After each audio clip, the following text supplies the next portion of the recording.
Namaskar, you're watching DD News and this is our special segment Economy Today wherein we're discussing the impact of the budget on certain sectors.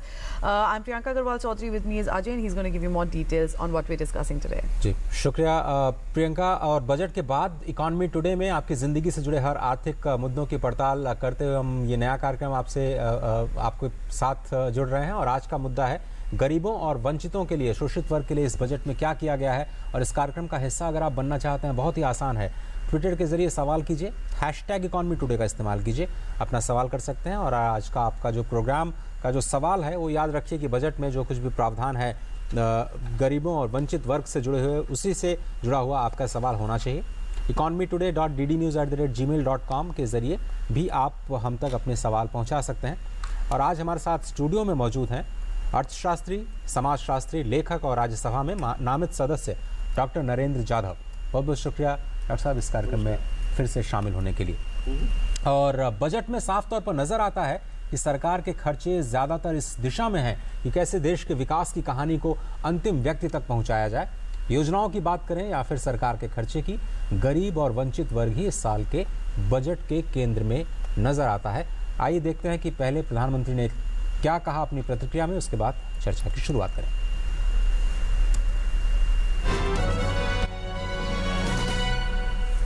सरकार का लक्ष्य 2022 तक हमारे देश के किसानों की आय डबल करने का इरादा है, दोगुना करना है। नीतियां एवं योजनाएं उसी प्रकार से तय की गई हैं। बजट में सबसे ज्यादा जोर इस बार भी किसान, गांव, गरीब, दलित, पीड़ित, शोषित उन पर केंद्रित किया है।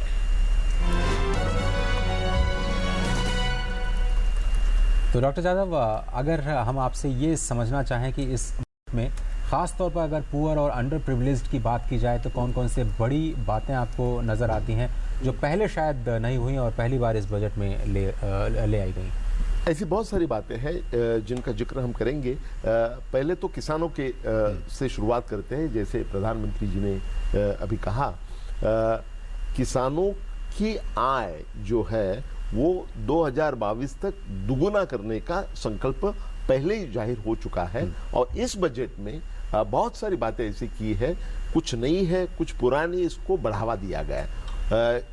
मसलन मिसाल के तौर पर जो फार्मर्स को क्रेडिट मिलता है, किसान को जो क्रेडिट मिलता है, उसकी मात्रा 10 लाख करोड़ तक बढ़ाई गई है। ये बहुत बड़ी उपलब्धि है।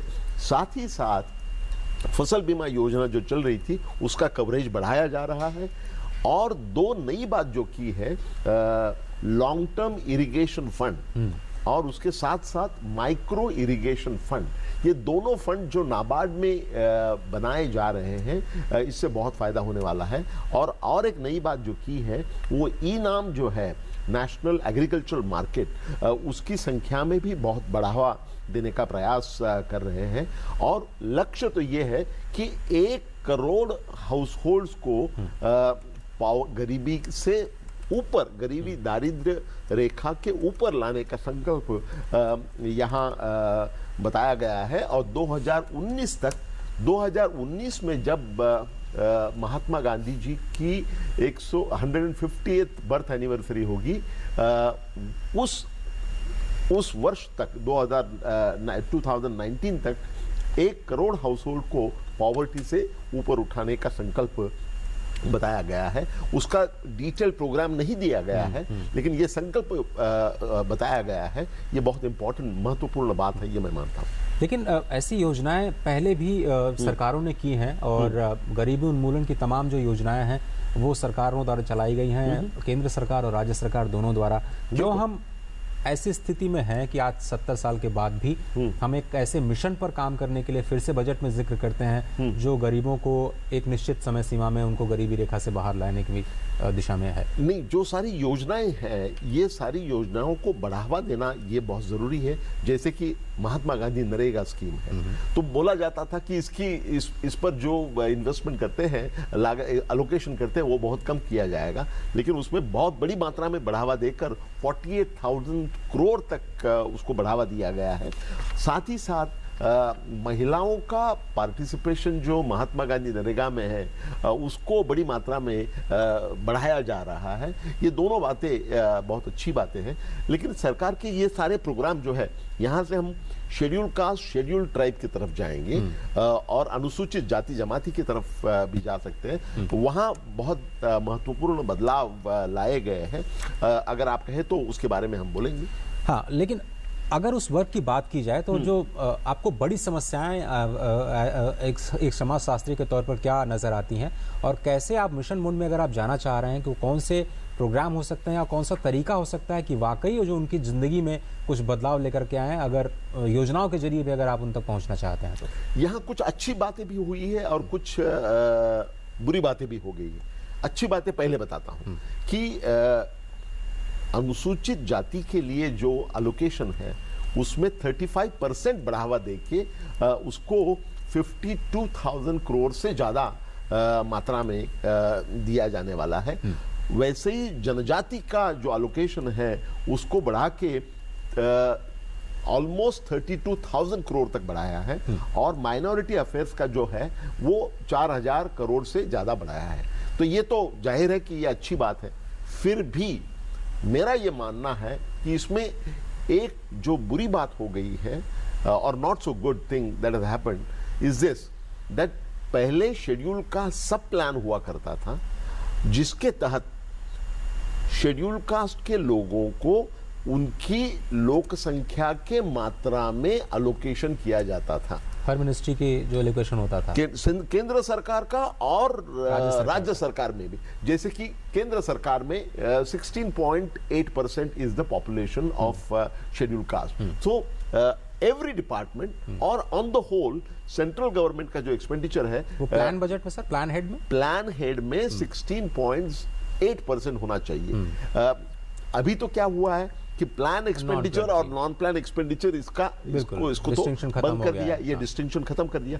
ये डिस्टिंक्शन खत्म करने के बाद में उसका एक विपरीत परिणाम ये हुआ है, सब प्लान जो है वो खत्म हो गया, शेड्यूल का सब प्लान खत्म हो गया। ये बहुत बुरी बात है, क्योंकि हम इंस्टीट्यूशनलाइज फ्रेमवर्क से को छोड़कर जो 50 वर्ष से चल रही है। देखिए, शेड्यूल का सब प्लान चल रहा था 1979 से, और शेड्यूल ट्राइबल सब प्लान चल रहा था 1975 से।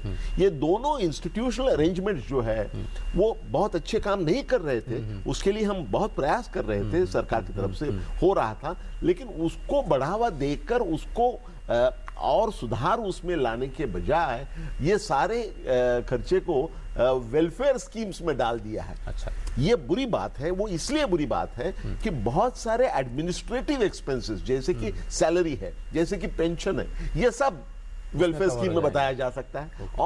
और लोक संख्या के अनुपात का जो मुद्दा है वो अभी एक तरफ हो गया है। मेरे ख्याल से ये नहीं होना चाहिए था। ये बजट से मुझे ये उम्मीद थी कि शेड्यूल का सब प्लान और नॉन प्लान डिस्टिंक्शन खत्म होने के बाद में जो शेड्यूल का सब प्लान है उसमें सुधार आएगा और कोर स्कीम के रूप से ये सामने आ जाएगा। वो नहीं हुआ है। ये परेशानी की बात है, ये मेरा मानना है। Dr. Jadhav, but when the finance minister spoke in this budget and we talked about the agenda for next year, and particularly when we're talking about transform, cleanse, energize, looking at that and the kind of, he listed out point by point the focus of the government, and just starting from the first point, he says agriculture and farmers welfare, focusing on doubling farmers' income, looking at the kind of focus allocation from MGNREGA scheme and how that's the highest ever that we've seen in this budget. Then the kind of focus there is, do you think this budget, apart from the allocation and talking about this scheme, focuses on the implementation of them as well, and asset building under Manrega? बहुत important, very important point you have raised, that not only the allocation of Mahatma Gandhi Narega is raised to highest level of 48,000 crore, but with that asset creation, there are geotags going to be made available, which means that all this money will not be just distributed. It would be leading to asset creation in the rural sector, and this is very important. It would be very carefully monitored through geotagging system. I think this is a qualitative jump, qualitative improvement in the implementation of a very good scheme called Mahatma Gandhi Narega scheme. और जो प्रियंका ने बात की sir, शायद नीति आयोग इसको monitor भी करेगा कि जो SC ST या फिर जो अंडर प्रिविलेज्ड के लिए जितनी भी स्कीम्स हैं उसको किस तरह से इम्प्लीमेंट किया जाता है और क्या वाकई वो वहाँ तक पहुँच रही हैं जहाँ पर पहुँचना चाहिए। लेकिन जो मूल सवाल ये है कि क्या राज्य सरकारें को भी इसमें आगे आना होगा, क्योंकि इम्प्लीमेंटेशन उनके हाथ में है, और किस तरह से ये जो योजनाएं उन गरीबों के लिए बनाई गई हैं, अंडर प्रिविलेज्ड के लिए बनाई गई हैं, वो जमीन पर अपना असर उतार पाएं। कैसे राज्य सरकारें इस पे देखिए, ये सारी स्कीम्स नीति आयोग को तो मॉनिटर करना है, लेकिन वो जितना प्रभावशाली होना चाहिए उतना प्रभावशाली नहीं अब तक हो रहा है। पर्टिकुलरली राज्यों के बारे में आप शेड्यूल कास्ट सब प्लान की देखिए, नीति the instruction given by the finance ministry in a letter on 16th August 2016 said that all the Jadhav guidelines about schedule caste sub-plan and tribal sub-plan should be fully implemented. It seems that they have gone against their own directive, and it turns out that the actual allocation, a lot of people are tom-tomming that there is a 35% increase in the scheduled caste allocation and 30% increase in the tribal allocation. But in terms of the guidelines, it is falling short by nearly 44,000 crore. And उसका implementation जो है वो ठीक से नहीं हो रहा है। मिसाल के तौर पर मैं आपको बताना चाहता हूं कि आदिवासी दलित और आदिवासी विद्यार्थियों के लिए जो शिष्यवृत्ति की जो स्कॉलरशिप की योजना है, उसमें अगर आप देखेंगे तो माना जाता है कि 12,000 crore rupees have not been spent over a period of time. और ये बहुत बुरी बात है। ये this is the problem of implementation. आप अलोकेशन करेंगे, अलोकेशन कम करेंगे, और जो अलोकेशन करेंगे उसको भी अगर आप ठीक से इम्प्लीमेंट नहीं करेंगे तो मेरे ख्याल से उसका जो स्पिरिट है वो स्पिरिट खत्म हो जाता है, और ये बहुत हैरानी की बात है, ये मेरा मानना है। Dr. Chadha, but also looking at the kind of focus there is particularly on creating rural jobs and the kind of linkages that we've seen here. I mean, we're talking about the LPG's scheme that is going to be put in the rural areas, the kind of allocation there is for it, and then the finance minister talked about how that is going to be providing employment in that area when we're talking about urban clusters being developed under the Shyama Prasad Mukherjee urban mission. So then the kind of focus there is particularly creating more employment in these areas. How important is that? No, there are two things which have been done, which are very important from the point of view of employment generation. Most important one there, especially in the rural area, is affordable housing has been given priority, and it has been put it has been given infrastructure status, which means that affordable housing will get a very big boost. Remember, construction sector is the second largest employer in our country after agriculture. So with affordable housing scheme being implemented with rigor, I think it will create many more jobs. Second thing that has been done, और जिसका ज़्यादा जिक्र नहीं हो रहा है, वो MSME के बारे में, जो mini small and medium industries है, वहाँ 5% tax reduction has been given. So tax rate has been reduced from 30% to 25%. Do you realize how big boost to the manufacturing and MSME would be given by this? How many more jobs would be created? It would give a huge push to the job creation in MSME sector. Remember, MSME sector is the one where maximum industrial labor is employed, and this is a historic move to reduce the tax rate by 5 percentage points, and that would give a big fillip to the job creation in our country. You know, very importantly, the finance minister also talked about the optimal utilization of our natural resources when it comes to water, when it comes to other resources as well, and when you know brought up the housing issue as well. Then the kind of focus there has been to already the kind of resources that are available to make sure that they are utilized optimally. So you know that's the kind of focus I'm talking about, and apart from the allocations, apart from these kind of announcements that we see. You know, one of the most important thing, again, not picked up by everybody, is that for the first time we have moved from outlays budget to outcome oriented budget. ये बहुत महत्वपूर्ण है. आप, you know, whichever scheme you see, how do you measure the success traditionally? That X thousand crore were allocated for this scheme and they have been spent 100%. The scheme is successful. That's not the idea. Spending all the allocated money or funds is one indicator. What is important is that what has been the outcome. So what will happen is that now for most of the schemes there would be specific outcomes specified, and the success of the schemes would be measured not by whether or not the relevant amount of funds have been spent, but on the outcomes, the expected outcome. To what extent the expected outcomes have come through is going to be the indicator for the success of the schemes. I think this is a very important qualitative change that has been achieved in this budget. और budget reforms की दिशा में बहुत सारे कदम उठाए गए, जिस तरह से प्रीपोन किया गया रेलवे मर्जर और जो आम बजट है उसको मिलाया गया, प्लान नॉन प्लान के अंदर खत्म किया गया. क्योंकि इंटरेक्शन का भी प्रोग्राम है सर, हमारे साथ जीमेल और ट्विटर के जरिए कुछ दर्शक भी आपसे जानना चाहते हैं. आइए देखते हैं कि क्या है हमारा पहला जीमेल का सवाल या फिर ट्विटर के जरिए जो भी हमसे जुड़ना चाहते हैं. आइए बढ़ते हैं पहले जीमेल की तरफ. What steps has the government taken which is going to curb corruption in plans which are announced for poor and lower the middle class and the lower middle class in the budget? What step government is taking to curb the corruption? Okay, corruption. You know, all the implementation of the scheme is going to be or expected to be very closely monitored by Niti Aayog. That is their job, and generally the focus of this budget and government policy in general is towards greater amount of transparency and greater amount of accountability. For example, आप GST की बात देखिए. GST जो इस वर्ष में लागू होने वाला है, GST में all transactions are going to be tracked or can be tracked because everything would be on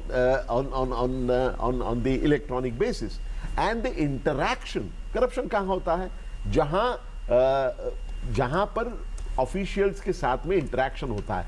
GST के माध्यम से ये जो इंटरेक्शन जो है, ये इंटरेक्शन पूरी तरह से कम हो जाएगा या तो पूरी तरह से बंद हो जाएगा, and every transaction would be tracked. So this transparency and accountability is going to go a long way in curbing the corruption that you are talking about.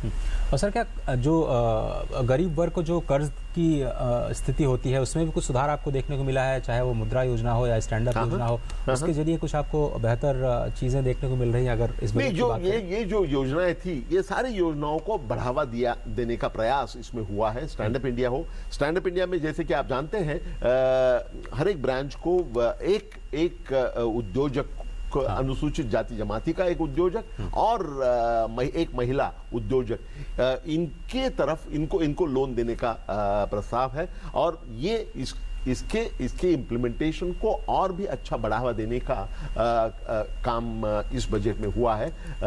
और फाइनेंशियल इंक्लूजन बहुत बड़े पैमाने पर बढ़ने से आप देखिए कि ये जो फाइनेंशियल इंक्लूजन है उसमें बहुत बड़े पैमाने पर बैंकों में अभी पैसा जो आया है, उसका मतलब ये है कि financial inclusion will get a big boost. Lot of people are saying that lot of money coming back is a failure of demonetisation. I completely disagree.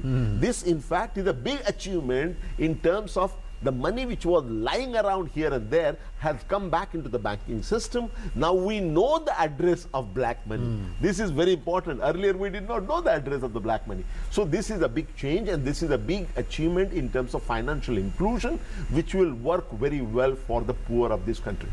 अगले ट्वीट की तरफ चलते हैं, देखते हैं कि दर्शक हमसे क्या समझना चाह रहे हैं या बजट में जो कुछ भी गरीबों और वंचितों के लिए किया गया है। आइए देख लेते हैं अगला ट्वीट, शायद बलराम जी का है। The poor and the underprivileged are treated as byproducts of the society. How will they be benefited out of this budget? Because actually that's what the discussion we're having here. But if you could just recap the main points or the big takeaways for the poor and the underprivileged that were there in this budget. The entire focus of this budget is actually on the poor and underprivileged.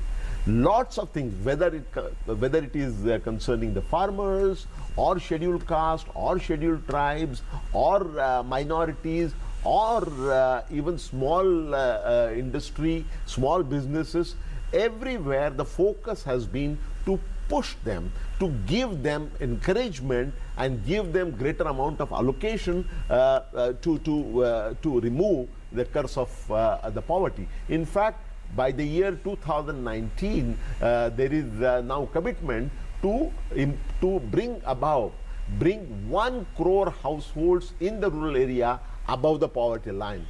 This is to be achieved by the year 2019, which happens to be the 150th birth anniversary of Mahatma Gandhi. So this is remarkably good. Okay. Dr. Jadhav, also, you know, when the finance minister spoke and he said in the recent past there have been rising instances of various parts of the country, people, and particularly the poor and the underprivileged, that we've seen being defrauded by these illicit deposit schemes. And for that, he talked about proposing to bring in a comprehensive central legislation to deal with the menace of such schemes. How important are these kind of legislations? And it would be very important, because what had happened is that when demonetization announcement was made, a very large amount of money came into the banking system, and a lot of people tried to put the money into the banking system in the name of their friends, relatives, their servants and so on, thinking that will make their money white. Because there was up to 2.5 lakhs, there was no question asked. But what they did not realize is that all this money which has come in is being monitored, and wherever deposits have been made disproportionate to the known sources of income of the person concerned, account holder concerned, they are already going to be under scrutiny. And to help punish them, there would be relevant enactment made that will bring them to books. you know, but this is also the Ponzi schemes that he's talking about, and we've seen a lot of those, you know, being coming out due to the media, the kind of Ponzi schemes, the chit fund scams that have really come out. And then how does that really help when we're talking about, again, these poor people, because they're the ones who get stuck into this whole vicious cycle of, you know, small savings that they have, putting it into these scams and then being fleeced of all their money. No, you know, this is a bigger issue which goes beyond the budget. But important thing is that when government realized that a lot of money is coming into the banks, and also there was exchange taking place, the discount rate there was 30%. That you deposit, you deposit in your account 100 rupees. It was like an open secret. Right. 30 rupees you can keep, and remaining 70 rupees I will withdraw. As a response, so government was getting nothing. That is why, on one hand, the government is investigating the kind of things that were being done. You know, as I mentioned, the disproportionate deposits made into their account. But at the same time, government came up with a voluntary disclosure scheme for cash. You know, and this is very important. Very, very good scheme. So if somebody comes up and announces, declares 1 crore rupees as his or her cash holding, what will happen is that 50% of that will go immediately to the government. 30-35% would be the cash, would be the tax, and there would be remaining would be penalty. So 50% will go to the government. So government income increases, which they can use for social sector schemes. At the same time, remaining 50% of that, half of that, that is 25%, would be available to the person who declares his cash, But 25%, this is very important, the remaining 25% would be credited to Pradhan Mantri Garib Kosh, Garib Yojana, where the money would be available to the depositor only after 4 years and without any interest, which means that government, for whatever money is declared, 50% will straight away come to the government revenue, and the remaining amount, 50%, that is 25% of the whole thing, will come to government Pradhan Mantri Garib Yojana Kosh, or that will also be utilized for social sector and for alleviation of poverty. I think this is a remarkably good scheme that has been announced, and it remains to be seen how much response it gets. But to avoid all those Ponzi schemes that you were talking about, this is one good option that has been made available to the people. Finally doctor Yadav, जो growth की बात की गई है budget में, या फिर fiscal consolidation की बात की गई, या फिर infrastructure for that matter spending या रूरल स्पेंडिंग, 3 लाख करोड़ रुपए अगर आप हर साल गांव में खर्च कर रहे हैं, कहीं ना कहीं वो जाकर के गरीब और वंचित वर्ग को भी फायदा पहुंचा रहे हैं। लास्ट मिनट इस प्रोग्राम में। बिल्कुल बिल्कुल नहीं, ये सारे स्कीम्स में आप देखेंगे, अभी देखिए कि 50,000 gram panchayats are going to be made free of poverty. And this is a very, very interesting scheme, and allocations made, the plans which have been suggested, the schemes which have been suggested, all of them go in the direction of alleviating poverty and bringing as many people as possible from below poverty line to above poverty line, which I think is a very special feature of this budget. Doctor Yadav, बहुत बहुत शुक्रिया इस कार्यक्रम में वक्त निकालने के लिए और हमारे सवालों का जवाब देने के लिए, साथ ही साथ दर्शकों के साथ जुड़ने के लिए। फिलहाल आपका बहुत बहुत शुक्रिया। तो उम्मीद यही है कि ये जो बजट मिशन मोड की बात करता है, गरीबों और वंचितों को उनकी अभी जो वर्तमान स्थिति है उससे बाहर निकालने के लिए एक बड़ा कदम, एक मील का पत्थर साबित होगा। फिलहाल इस कार्यक्रम में मुझे और मेरी सहयोगी प्रियंका को दीजिए इजाज़त। नमस्कार।